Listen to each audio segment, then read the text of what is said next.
Greetings and salutations, everyone. I hope everyone is doing well today. Today I have some subscriber encounters to share with you, and a couple of encounters that were handed in to me by subscribers. Real terrifying ones, if I don't say so myself. Before we get into today's upload, though, a couple links. As you know, I rely on my Patreon, my PayPal, and my merch to help this channel to continue to grow and go. All of those links are in the description below. I also have a second channel for creepypasta, fanfiction, and scary voice acting. Stories that, well, they just really don't fit on this channel. Now, if that's anything that you're into, follow that link and give those stories a listen. You may just like what you hear. Now, guys, I've taken enough of your time. Let's get on with today's upload. Shall we? Today's first encounter is a subscriber encounter. I went to southern Colorado to pick up some hay with several friends yesterday. The hay is good quality, but more affordable than buying from a feed store where they'll charge you an arm and a leg. The catch is you have to pick it off the field yourself. I can't pick up those heavy hay bales, so a married couple, they can. Both guys are big boys. It's not a problem for them. However, I can help by driving their truck slowly up and down the pasture between the bales of hay that are lined up on each side of the trailer, where they can load the bales on.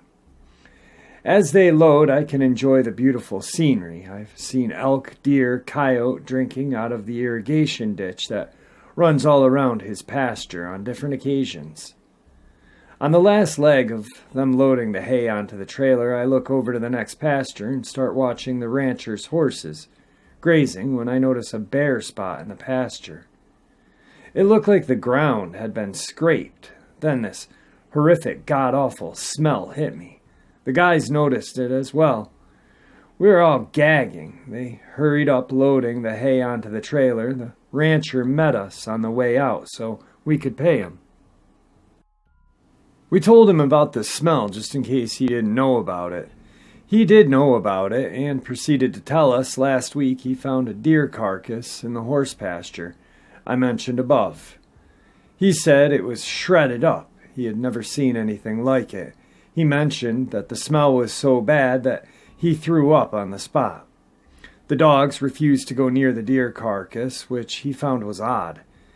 He left and returned with his backhoe to take it and drop it off into the back of his property in a heavily wooded area for the coyotes. He said the minute he picked up the deer carcass with the backhoe, the coyotes started to howl like crazy. He said that creeped him out because he knew they were watching him. When he dropped the deer carcass at the edge of the woods, he then heard a deep howl along with the coyotes. He said it didn't sound like a coyote. He said he got very nervous and got out of there. I wonder what attacked that deer a week ago that could leave such a terrible smell behind that we could smell it a week later. Almost forgot to mention this part. Remember the scraped bare spot I noticed on the horse's pasture? He told us that he scraped out the dirt where the deer carcass was lying to get much of the smell out of there. It sounds like a Dogman, but because he didn't see anything, I can't confirm it. That deep howl makes me think. This next encounter is a subscriber-submitted encounter, something that he felt was very, very interesting, and I did too, so that's why I'm going to share it with you.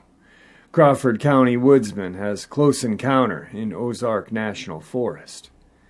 Jake PIXLEY is a lifelong resident of Crawford County, an avid hiker and woodsman, and published author. This week he experienced what he said had completely changed his perception of what he knows and doesn't know about the forest in general and the Ozark National Forest in particular.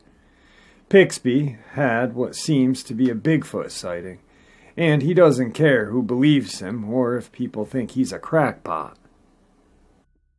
He says that before this week, he probably would have been among the first to ridicule the notion of an undiscovered bipedal species of something roaming around in the wilderness. 4 days ago, I would have said there is no such thing as a Sasquatch or Bigfoot, said the 39-year-old PIXLEY. On the backside of this thing, I have nothing to gain and probably a lot more to lose by going public with this deal. But I know what I saw. PIXLEY has written 3 published books, including 2 which he has sold rights to and 1 which is a pre-production to become a film. He has worked as a security specialist and is an expert in behavioral analysis. In other words, he isn't some attention-seeking hillbilly that had one too many beers and mistook a bear for a Bigfoot. On Monday, PIXLEY was hiking between White Rock and the Highland Trail about 10 a.m. when he heard something in the woods. There was sounds of walking in the woods and what PIXLEY describes as someone hitting the hard core of a log with a hard wooden stick, and someone moving rocks. There were also guttural growls. The sounds came from a small hill adjacent to the trail he was on. My first thought went to being a bear, because there are a lot of bears in this area, PIXLEY states. But I know bear behavior, and I have even had a bear encounter close up, and you are not going to hear them walking in the woods the way this thing was. I thought about a buck deer rubbing its antlers against a tree to remove its velvet, but what I was hearing didn't sound like that at all, states PIXLEY. I then thought maybe it was someone else, another human in the woods just messing with me. PIXLEY said he fired 1 shot from his .22 into the air as a warning, and whatever it was lurking in the brush and trails didn't run away. You know how you can sense things, PIXLEY said? Well, I had a distinct feeling of whatever this was wanted to cross the trail I was on, but it was avoiding me. But I really didn't think much more about it. When PIXLEY got home, he posted the experience on social media with the responses and comments lending themselves to being a possible Bigfoot. He also spoke with a biologist and other people he respects for their knowledge of the outdoors, and he decided to go back out the same area on Tuesday. I had noticed a lot of young bear tracks in the area on Monday, and in one place you could see where 13 of them had crossed the highway, like they were trying to get away from something, states PIXLEY. Some animals will do that as flight reaction to predators, like mountain lions, for example. But you usually see 1 or 2 bears together, or maybe a mama and her cubs. You could tell this was an exodus to get away from something, and the woods were just empty with wildlife in the immediate area. It's usually teeming with rabbits, squirrels, and all kinds of birds. The forest was eerily quiet. PIXLEY was still certain there was a logical explanation for the situation and decided to go fishing on Wednesday. Rain spoiled those plans, so he decided to drive around in the area close to where he had his experience and see if he could spot any more tracks coming out of the forest. I'm the guy you don't want to get behind driving through the woods, because I drive 5 to 10 miles an hour at times, with the window down looking for wildlife. That's just the old trapper and outdoors enthusiast coming out of me. PIXLEY was slowly driving a road approximately 3/4 of a mile from where he first heard the unexplained sounds on Monday. He saw movement on a little ridge on his driver's side and grabbed his cell phone. I wanted to get a picture of this thing, and in the rush, I put my camera on video. My adrenaline was pumping. I was trying to get my camera up and ready and drive at the same time. So I'm lucky I got anything at all. The resulting photo is blurry since it was taken from a single frame on the video. Other than the circle added by today in Fort Smith, the photo has not been enhanced. Once again, I don't care what anyone thinks or says. I saw something out there. I was as skeptical as the next guy, and I've always taken sightings like this with a grain of salt, but I know what I saw.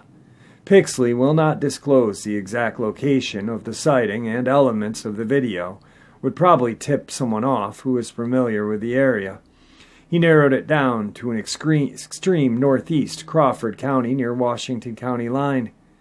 That's all we need is a bunch of Bigfoot bounty hunters out here with rifles shooting anything that moved, states PIXLEY, who refused to even say what he saw was a Bigfoot or Sasquatch. Plus, I respect the forest and all wildlife, and would hate to see someone go in there and kill whatever that was. PIXLEY said he was not going back to the area alone, but would be more than willing to take a reputable research team out there. But he is not looking to become famous or infamous because of my experience. Mainly the reason I even said anything in the first place is there are a lot of people that enjoy the outdoors who hike in that area. I just want them to be aware that there is something out there. I'm not saying it's Bigfoot, but in all my years in the woods and in all my experiences, I've never encountered anything like it. From the sounds on Monday, the animals fleeing the area, to what I saw yesterday, there is definitely something out there. I'm just putting out the information and people can do what they want with it. I will leave a link in the description so you guys can check out the circled pictures. I'm going to be the first person to debate that it's a Bigfoot. I really think 100% this is a Dogman. As we know that there are Dogman and Bigfoot in the Ozarks, but the bear, 13 of them running away is, they would run from a Sasquatch, I imagine, but a Dogman would be my best bet. The picture is blurry.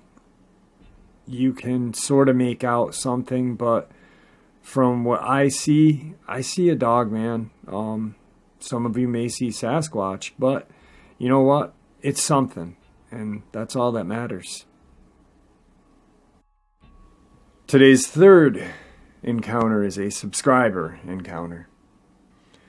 Hey Jeff, hope you're feeling well. Okay, let me say, edit this as you feel needed. I've been a subscriber since September. I believe we've had a few words and we both came to a mutual understanding. Anyway, while I was living in Camden, Tennessee, I was hearing a lot of coyote around the house. Till one night I heard and saw something moving down the middle of the street. It sounded human, howl, and could have been all I could say it's walking on two legs. Then went 20 miles to a friend's house for Thanksgiving. And I have told you this, I found a few tracks in the hay grass, but I wouldn't show my phone at all. I can say put down your forearm, where your elbow is, was the ball mark of the forearm to your hand. And if you curl your fingers, that's where the toe marks would be. About 2 inches further was the claw marks, and 2 inches wide, 4 inches long.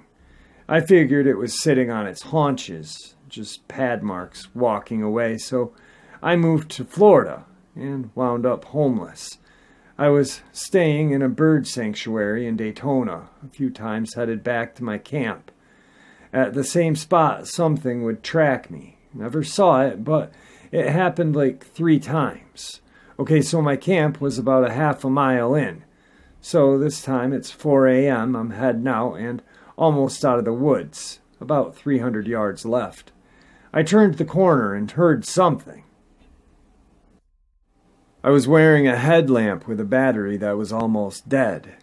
I saw an eye looking at me, not eyes, Jeff, a single eye. The eye was goldish yellow to green color, depending on the angle. I was thinking it was a possum, climbing a tree like you might going up a tree, but then at what would be the base was a shuffle step, or a repositioning of feet. First, I'm 5'7".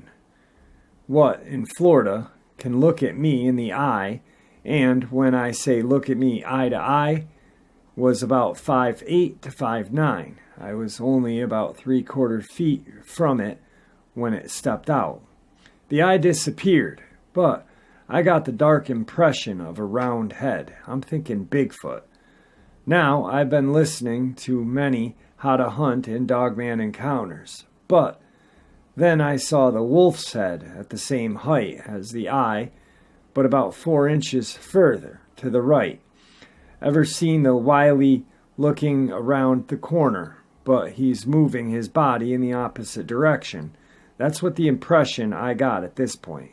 I backed up, turned, and kept heading out of the woods, walking, not running.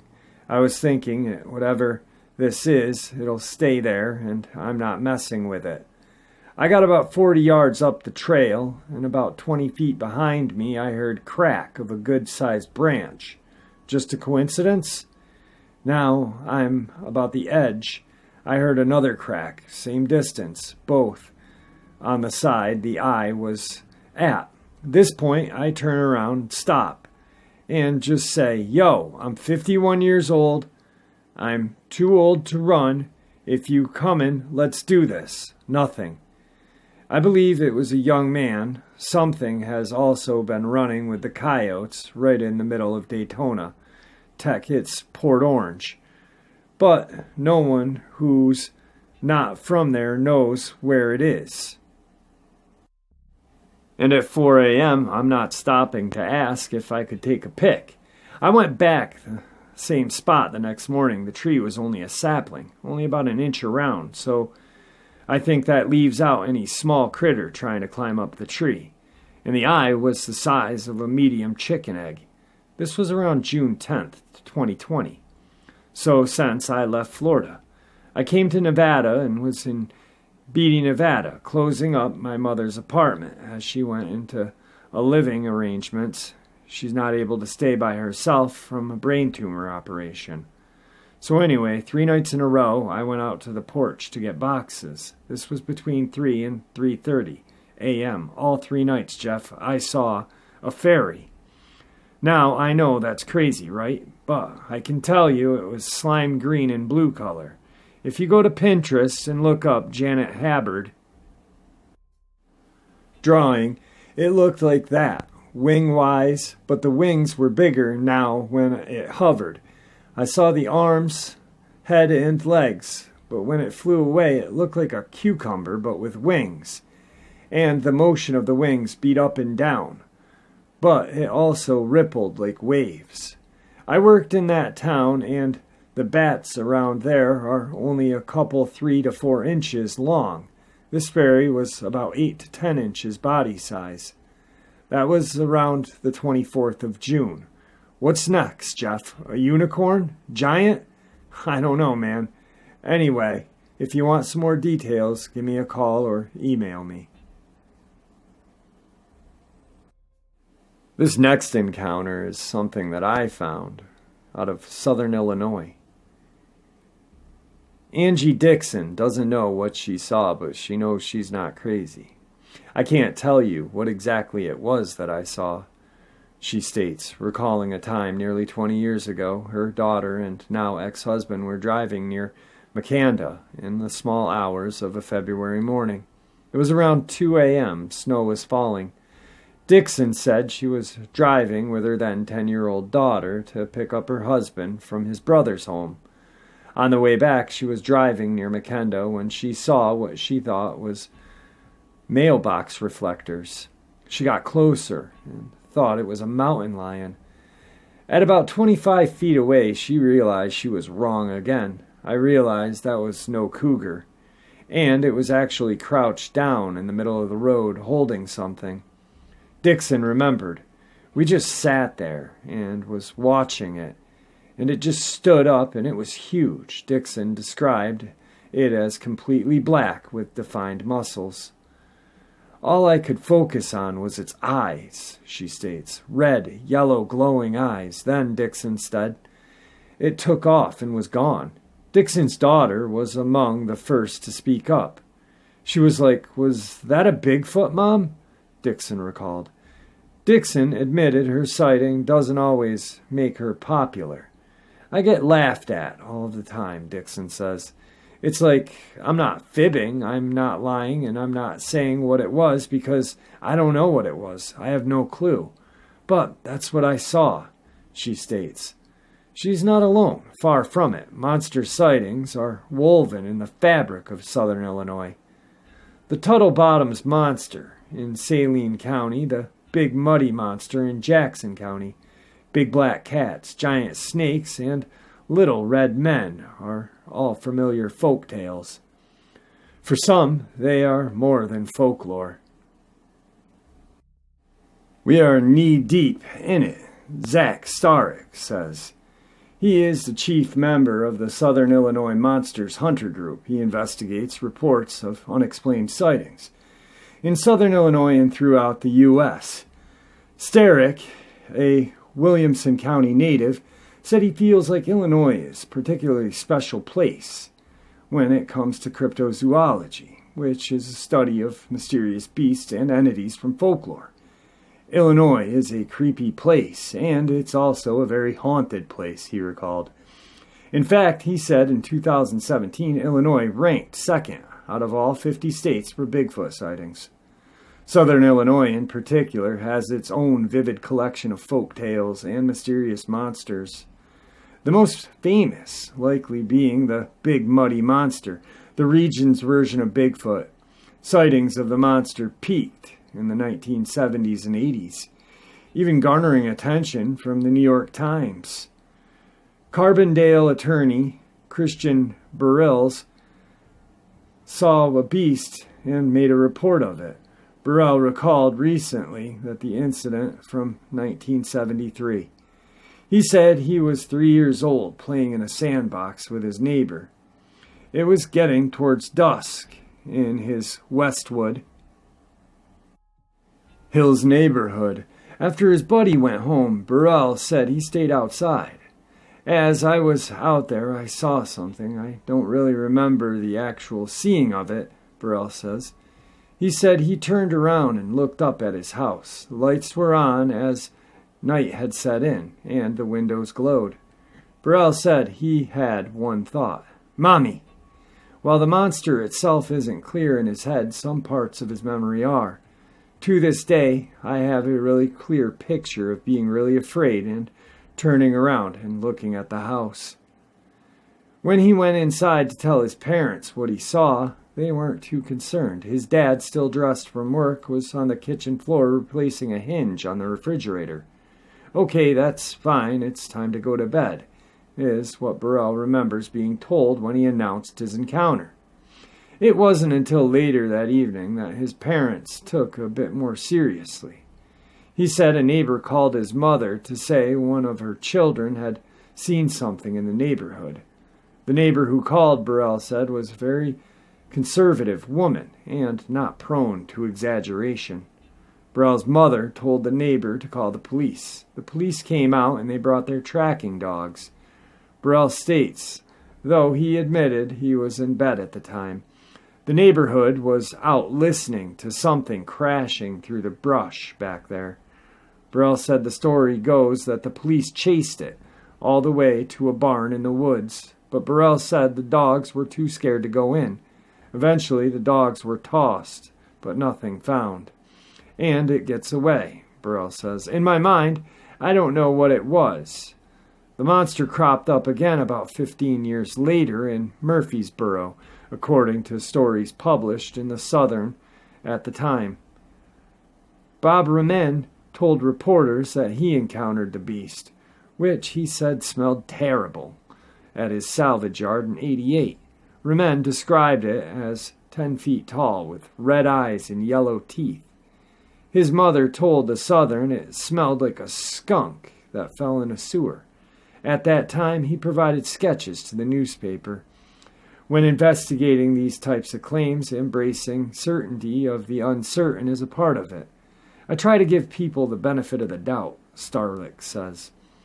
Virgil Smith has spent a considerable amount of time and money looking into strange sightings and weird happenings for people in southern Illinois. He's been at it for more than 2 decades and estimates he's spent about $250,000. He said there is one rule when talking with witnesses.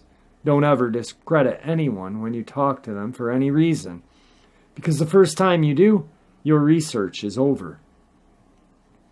There is an intense stigma attached to these sightings and stories for the witness, he states, and someone willing to come forward with an experience should be listened to. Lauren Coleman, one of the country's most noted and respected cryptozoologists, approaches everything with a scientific mind. In fact, Coleman studied science at Southern Illinois University, Carbondale. I had a very scientific and critical thinking approach and would not come out with it. Crazy theories, Coleman said. He has never ventured so far to surmise that Bigfoot had been dropped to Earth by a UFO, he said. I try to keep it in the middle. I just want the data. I just want information, Coleman said. Smith said he is one of similar mind. I've got to be able to pinch it, smell it, feel it, he said. Nothing that he tries to steer away from the paranormal and stays with things that he could be rooted in silence. Take, for example, his work in investigating Saline County's Tuttle Bottom Monster. Sightings of a hairy, long-snouted creature began in the 60s. Smith said he was asked to look into the matter about 8 or 10 years ago. What he found was not a creature out of mythology, but was, he believes, to be a known animal seen out of context. Smith said in his research he discovered that a zoo in Mount Vernon had been forced to shut down, right around the time of the sightings of the Tuttle Bottoms monster. The guy that owned a zoo didn't maintain his animals, Smith states. Through his investigation, Smith said he learned that the man had been visited by federal investigators who gave him 48 hours to find new homes for the animals or they would come and take them. His family and friends said he took them down through and scattered them throughout southern Illinois and released them. One of these animals he released was a giant anteater from Africa. The description of the anteater lined up quite well with the description witnesses provided of the Tuttle Bottoms monster. Smith said on the other animals of the zoo owner allegedly released matched description of other monsters reported in the southern eastern part of the state around that same time, including a hairy primate seen in Massac County. He said an old orangutan was among the animals he set loose, which likely explained his sighting. I gotta interrupt us really quick. The Tuttle Bottom monster was not quadruped, okay? It was bipedal, seen quadruped, just like a Dogman. Anyway, back to it. Sorry, guys. Not everything lines up neatly, though. Coleman said there is always room for the unknown in his type of research, but he said he tends to try to offer concrete explanations when he can. If I know it's something that's explainable, and I'm not going to hurt somebody's feelings, I think it helps the science, he says. I think a lot of new science comes from there. He pointed out to what he called the classic animals of discovery. The giant squid is an example of this, he states. Until about 2006, the creature's existence was only sailors' tales. But there's a conundrum here.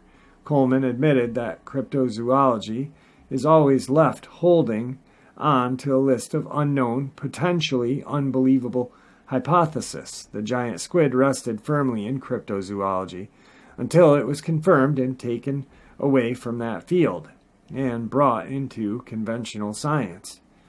That might fuel some of the intense skepticism. The search for the new can be all-consuming for some, but this is something Starrick said needs to be tempered. Not finding Bigfoot shouldn't always be seen as a failure. He said finding a new waterfall or another geographic landmark shouldn't be discounted. He said part of the search should be about being out in the wild and letting what happens happen. Don't go in the woods looking for Bigfoot. Bigfoot will find you, he said. Science aside, Coleman, Starrick, and Smith all agreed that these stories can build a part of the fabric of culture from southern Illinois to the mountains of Nepal. It is remarkable to me how these stories can kind of take hold for decades, later become extremely important, Coleman said. Thinking back on his time in southern Illinois, Coleman said there is a lot that makes the region unique for his research. Little Egypt is a very distinctive biological space, Coleman states. He also said the lower half of the state has a lot in common culturally with the South. The Southern nature lends itself to believing and sharing the stories, he said, adding that there is more sharing in the South. Smith said this is changing, though. With the internet, research is shifted. There are fewer and fewer mom-and-pop places to go and ask about local lore as the conversation shifts online. Burrell said he has seen a welcome shift in the way people view these monsters and their stories. Growing up, he said it was not cool to talk about seeing Bigfoot. People don't want there to be something unexplained, and they ridicule you, Burrell said. However, now the big muddy monster and other cryptids have been embraced as lovable mascots. Bullshit. Sorry about that. Like I said, it was pretty interesting, the encounters in the beginning, until we got into Lauren Coleman and Starrick. Coleman, in my eyes, is not good for the He's not good for cryptozoology. He's, like he said, a man of science and a man of disbelief. He discredits people right off the bat. He just, in my eyes, I'm not. The encounters were great in this write-up. Absolutely perfect. But the Tuttle Bottom monster, I said it in the middle, was bipedal and quadruped. An anteater can go up on two legs, but it cannot walk, and it's not 8 or 9 feet tall when it's walking. The third encounter, the subscriber encounter, well, my friend, you saw a Dogman, and you're very lucky to get out of those woods. I know exactly where you're talking about, Daytona and Port Orange. I had a chance to live in Palm Coast, Florida for a little bit. And there is a lot of places for Dogman and Sasquatch to live. A lot of woods, a lot of abandoned, gated communities, wild boar. There's plenty of food, plenty of water. You're just very lucky to get out of those woods. The second encounter that I shared with you was very interesting, and like I said, I think it was a Dogman. I will leave a link in the description so you can see those pictures yourself. The first subscriber encounter. Thank you for sharing that with us, and thank you for being a committed subscriber and for all your support. You know there's something out there when the rancher, who probably grew up on that land and probably has seen anything under the sun there, is scared to death. So I guess you're pretty lucky for not seeing anything but just smelling what you smelled. And yeah, a dead deer is going to leave quite the stink, but once it's removed and the ground is scraped and dug out, I don't think there's going to be much of a stink left. Growing up on a farm and near farms all my life, I've smelled some of the raunchiest smells, but they go very quickly when the fresh air comes and these things are discarded properly and improperly when nature takes its course. So this thing was probably lurking around in the wood line. Very lucky. Anyway, guys, I hope you enjoyed today's upload, and I'm going to be reaching out to Zach and Mr. Coleman again. I want him to share some of the encounters he has heard through his lifetime. Yesterday, I want to clarify something. Yes, it was a long, drawn-out process of his medical ailments. But he did it as a purpose. The purpose was to show why he feels these things are attracted to him. And I think it's plausible. Would I have liked to have 10 minutes of the medical breakdown? Absolutely not. But I'm going to respect him because he came onto my show and wanted to share. There was a lot of people that were throwing some negative comments out there. Just keep it to yourself. I mean, wait until you have your encounter and then someone throws negativity on you. You know, feel like a douchebag then. Anyway, oh yeah, and I don't know what the hell is up with people, but I've made numerous announcements and made a community post about the carpet bombing of ads. First, ads are spelled ADS, okay? They're not ADDS. That's like when you add two numbers together. If you're going to critique me or call me out on something, at least spell it right, especially a 3-letter word. And I have no control over it. And if you go to the community post, you'll be able to see beautiful motorcycle going down the road, making my upload shitty. You'll be able to see this video where a gentleman explains what's going on. And as creators, we have no control over it. And I apologize because I know it sucks getting in the middle of an upload, listening to it, getting all excited, and then boom, a freaking Kotex commercial comes up or Joe Biden comes up. And mind you, I have no political affiliation with anything that is on my channel that they are spreading. I keep my politics to myself. And I think it's BS what's going on. So I'm sorry. And with that, guys, I'm going to bid you farewell.